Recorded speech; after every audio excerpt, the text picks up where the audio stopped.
A graça e a paz do Senhor Jesus a todos. Quero ler uma porção da Bíblia Sagrada. Temos várias passagens que nos dão suporte, mas vamos tomar aqui como leitura base. 1 Reis 19, versículos 1 a 18. Leia calmamente em sua Bíblia.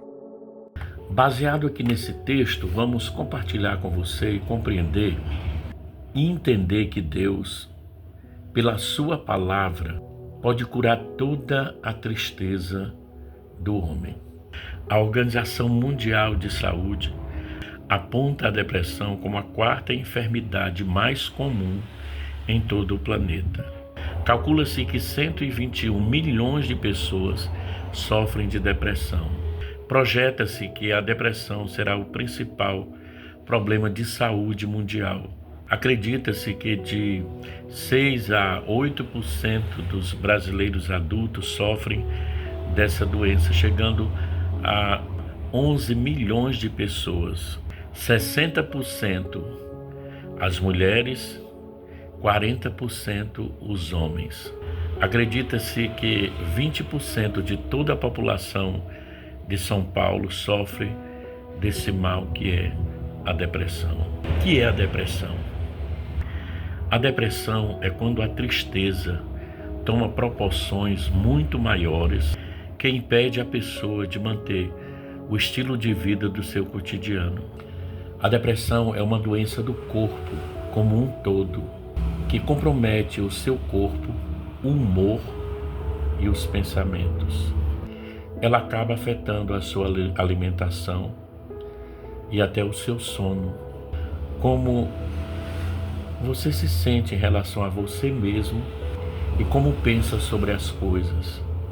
Os sinais de depressão incluem tristeza, apatia e inércia, tornando difícil continuar vivendo ou tomar decisões. Perda de energia e fadiga, acompanhada por insônia, pessimismo, desesperança, medo, autoconceito negativo, quase sempre acompanhado de autocrítica e sentimento de culpa, vergonha, senso de indignidade e desamparo, perda de interesse no trabalho, sexo e atividades usuais, perda de espontaneidade, dificuldade de concentração, incapacidade de apreciar acontecimentos ou atividades agradáveis e frequentemente perda de apetite.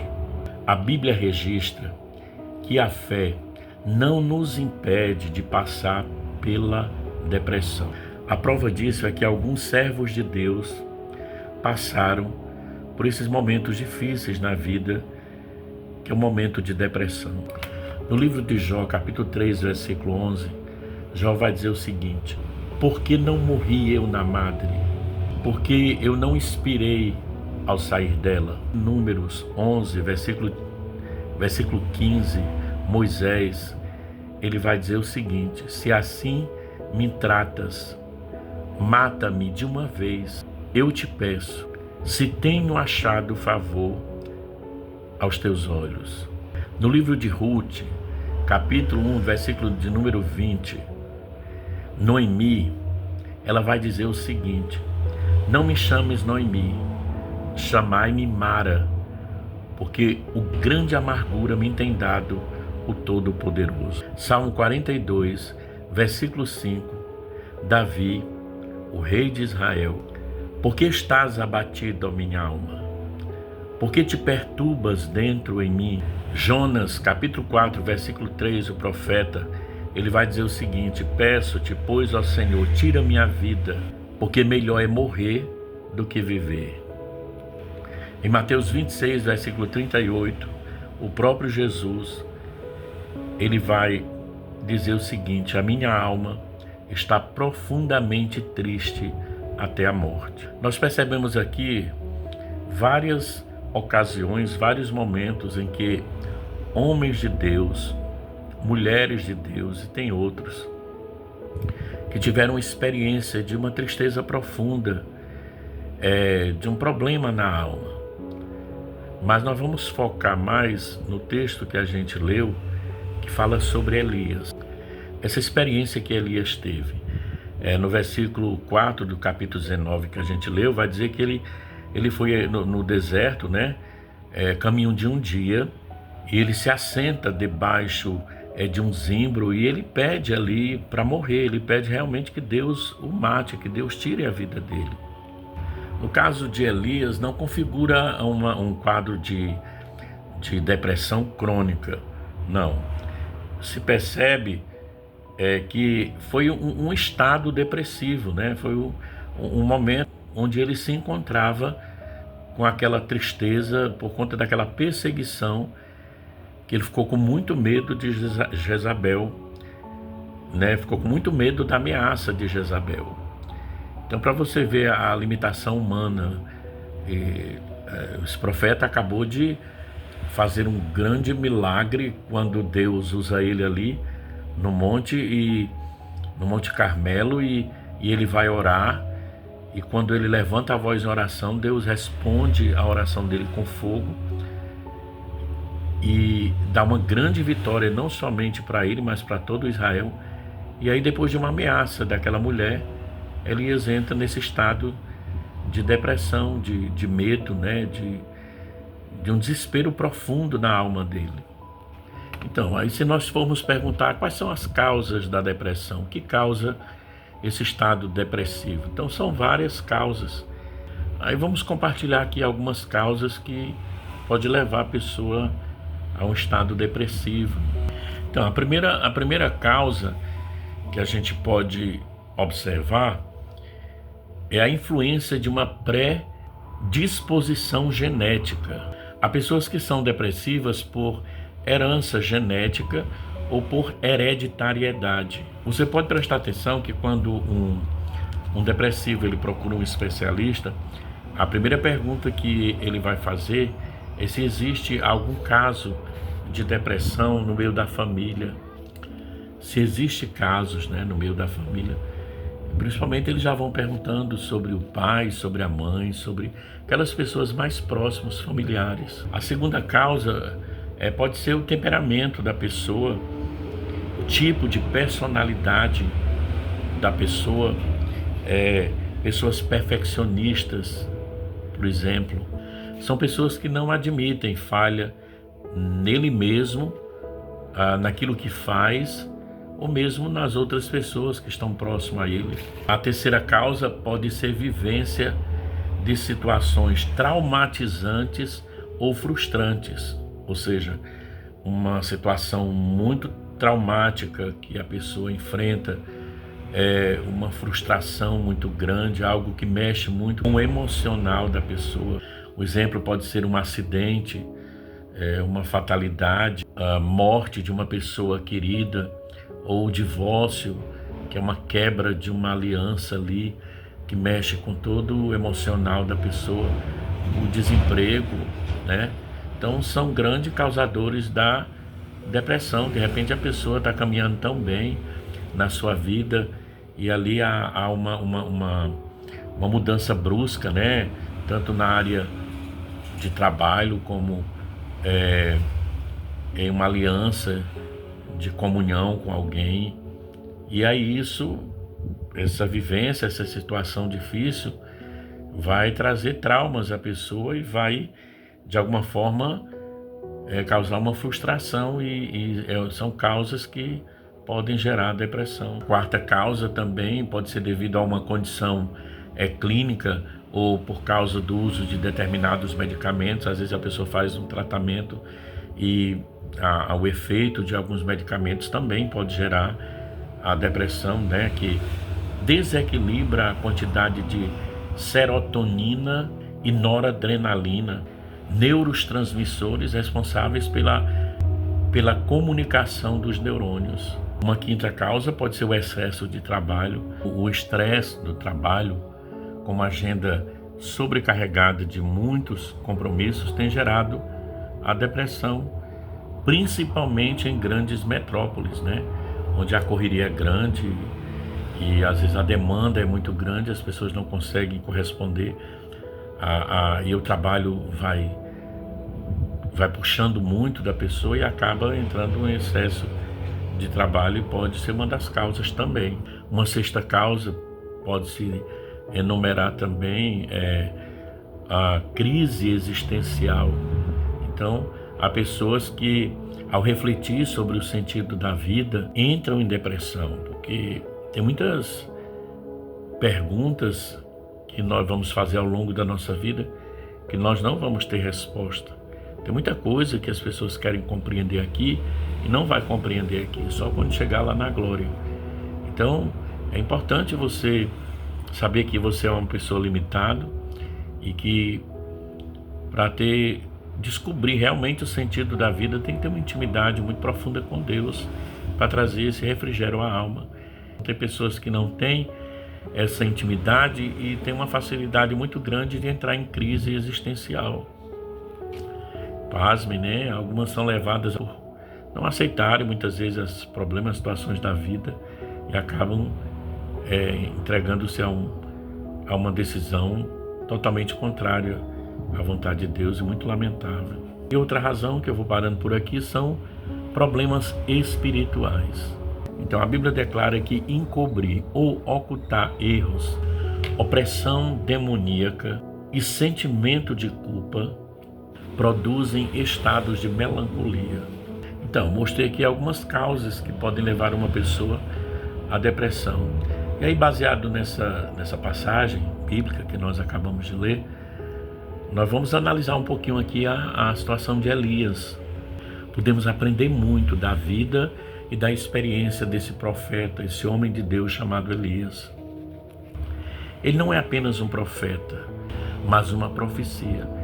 A sua experiência nos serve de instrução. Era um homem de paixões, como as nossas. Em Tiago 5,17 diz assim, olha: Elias era um homem semelhante a nós, sujeito às mesmas paixões e sentimentos, e orou com instância para que não chovesse sobre a terra, e por 3 anos e 6 meses não choveu. Então se percebe que a causa da depressão ali de Elias, do profeta, foi exatamente o excesso de trabalho. Então Elias estava ali na sua atividade profética, tinha acabado de passar ali por como já falei, aquele grande bênção que foi Deus mandando fogo do céu. Daqui a pouco Elias vai orar em cima do monte e manda o servo dele observar as nuvens e pergunta o que ele está vendo. Ele vai dizer que viu uma pequena nuvem do tamanho da mão de um homem. E ele manda um recado para Acabe que ele suba na carruagem e ele sai às pressas, porque senão ele vai levar chuva e cai chuva sobre a terra. Ele estava ali naquela atividade, né?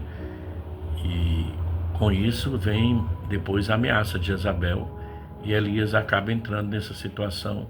Além do cansaço físico, ele está naquela atividade constante, vem também a questão da carência de simpatia. De alguma forma Elias estava ali carente. Lá no versículo 14 da leitura que a gente leu, ele acaba dizendo ali que ele ficou só. Vai exclamar Elias, ele diz: eu fiquei só. A solidão de sua posição era chocante. Vivendo a sós com as suas meditações, sentindo falta de amigos e de apoio humano. Então passou a aumentar a autocomiseração e o complexo de perseguição. Ele começou a imaginar que estava sendo perseguido, que estavam querendo realmente, iriam matá-lo.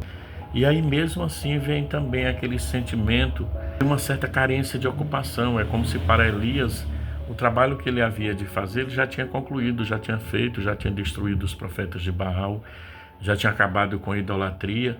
Então para ele era como se agora ele se tornasse uma pessoa inútil, não tinha mais nada para ele realizar. E esse sentimento também de uma carência de ocupação, provavelmente, então também começa a invadir a sua alma. E nós temos que entender que às vezes a desgraça de um homem é quando ele começa a imaginar e acreditar que ele se torna uma pessoa inútil. Então, aí diante dessa situação, como tratar a depressão? Como tratar esse estado depressivo?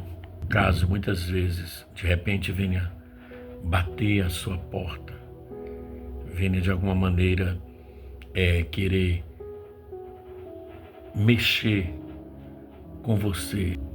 Como tratar? Então, após o diagnóstico, detectada a doença e a sua extensão, aplica-se o remédio. Deus é o Senhor da ciência. E para a depressão já existem remédios antidepressivos, cujo objetivo é fazer com que o humor volte ao normal. Um aliado da medicação é a psicoterapia. No caso de Elias, não existia os remédios antidepressivos. Ele teve ali um tratamento de Deus na vida dele. E a pergunta é: qual foi o tratamento dado por Deus para a depressão de Elias? A resposta é, em primeiro lugar, um tratamento físico.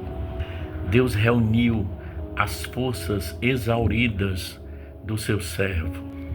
Deus permitiu que ele dormisse e o alimentou com refeições miraculosas.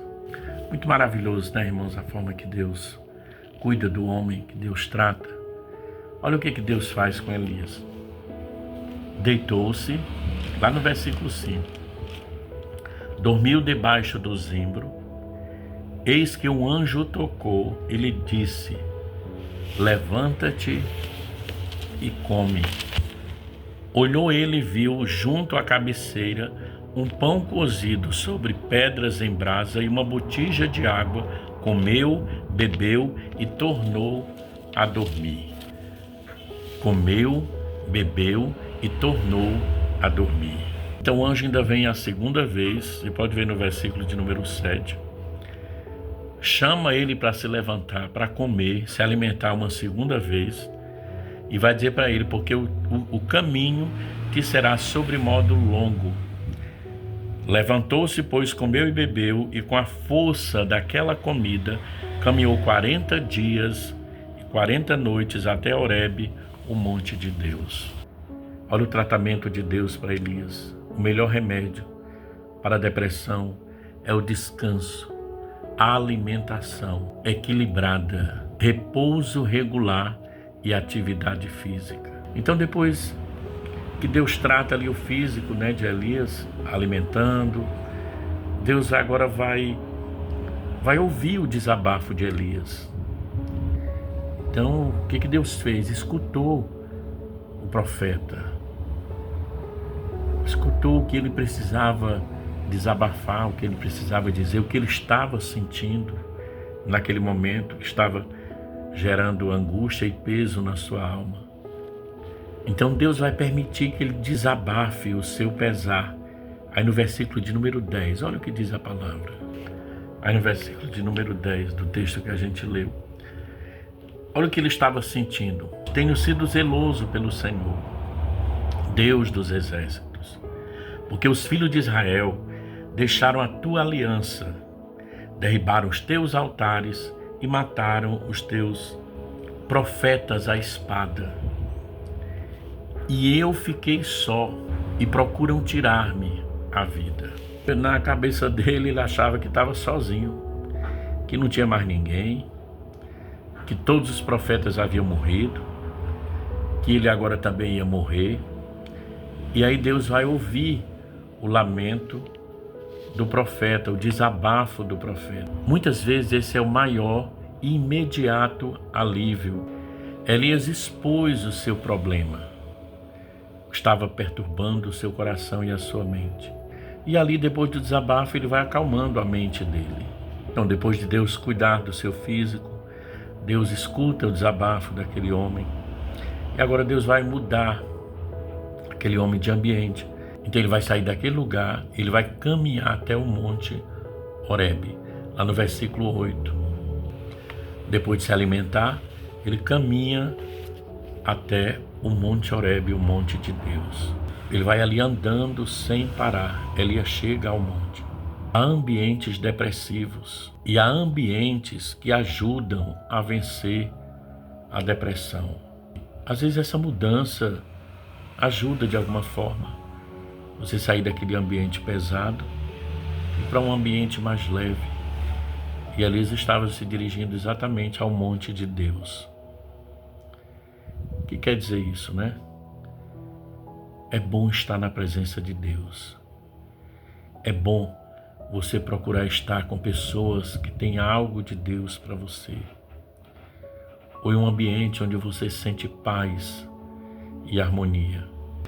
E Elias vai, só que quando Elias chega, ele entra numa caverna, ele tenta se esconder, mas Deus vai falar com Elias, e Deus vai fazer com que Elias sinta a seriedade da vida, que a vida é ação, que ninguém pode parar, que a vida é passo a passo. A Bíblia diz que é de glória em glória que nós vamos sendo transformados.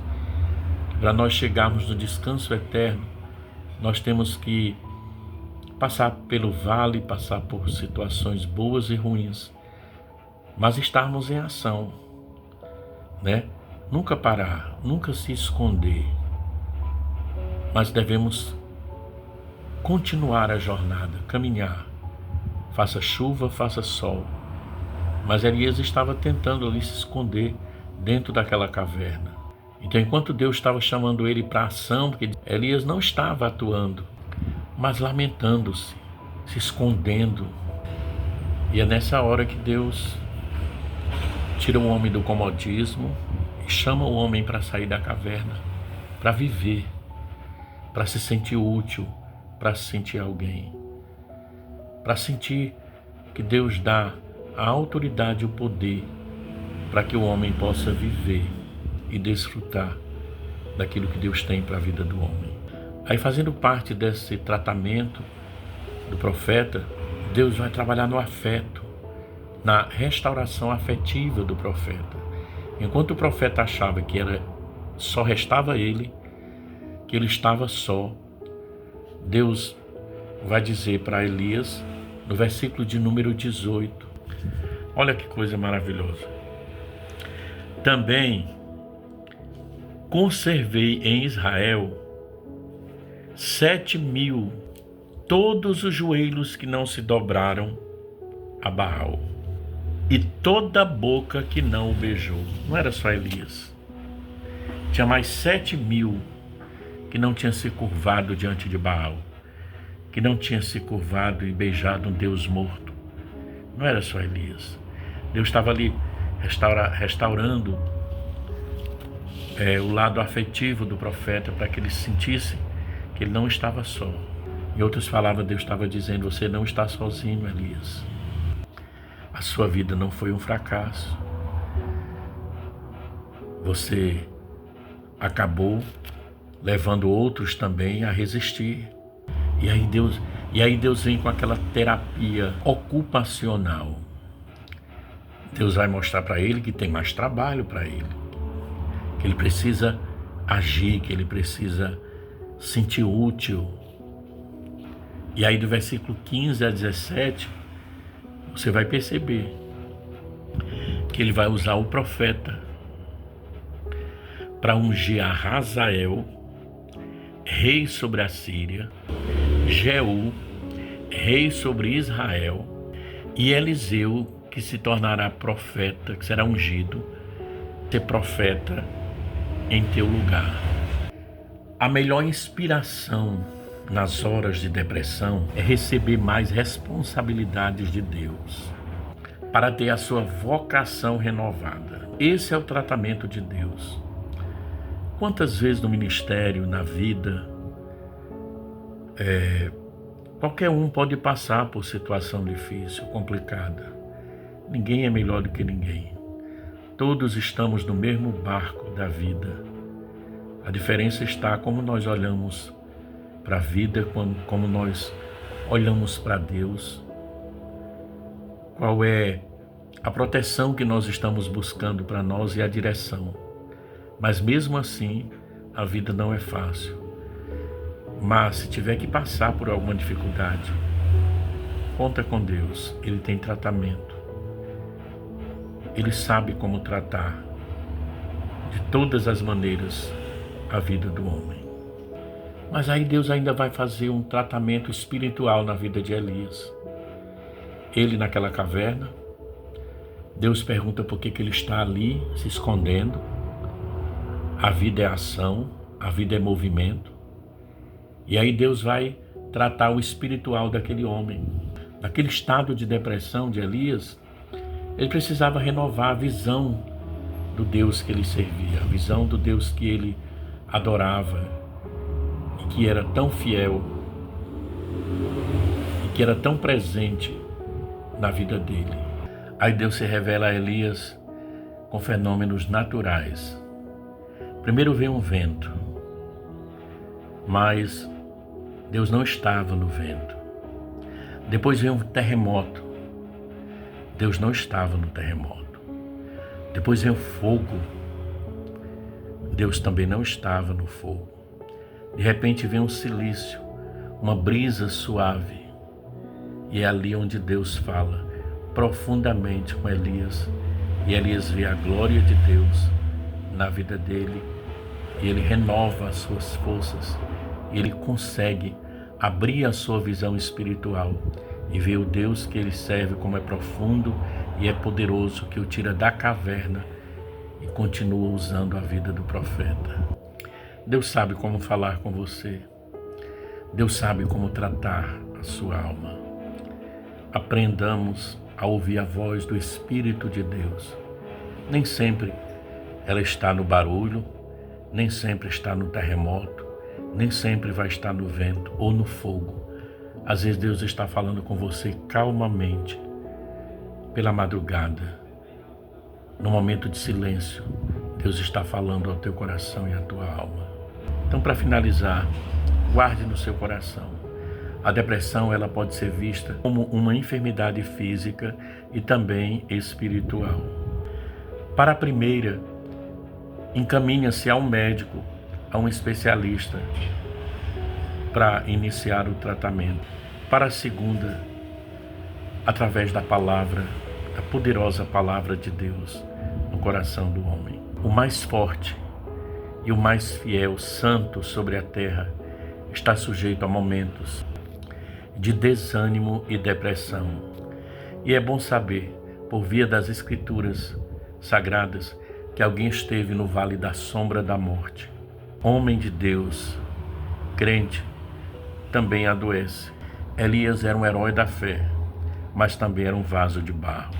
Em 2 Coríntios 4:7 diz assim: temos, porém, esse tesouro em vaso de barro, para que a excelência do poder seja de Deus e não de nós. Essa experiência desse homem de Deus revela que nos momentos mais difíceis da vida, Deus, o Deus eterno, o Deus todo-poderoso, Criador dos céus e da terra, ministra conforto no coração dos seus servos. Deus abençoe a sua vida, que Deus abençoe a sua casa, que Deus abençoe o seu coração, que Deus abençoe a sua alma. Possamos estar envolvidos a cada dia com a proteção e a graça desse Deus tão maravilhoso. Fica na bênção de Deus. Meu abraço e a minha gratidão pela sua atenção, em nome de Jesus. Quer ser abençoado com mais mensagens como essa? Se inscreva no canal, dá um like e compartilhe esse vídeo com os seus amigos. Paz.